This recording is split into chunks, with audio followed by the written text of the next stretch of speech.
Okay, next you want to use Maggi seasoning. And you drizzle it over. You only want a bit.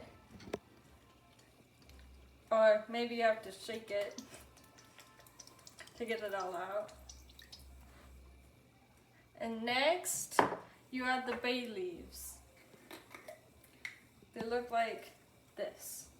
You want to add 4 bay leaves. So, 1, 2, 3, 4. After, you want to add 1 more bay leaf. Okay, that makes 5 bay leaves. Now you can cook. There. What goes best with adobo is rice.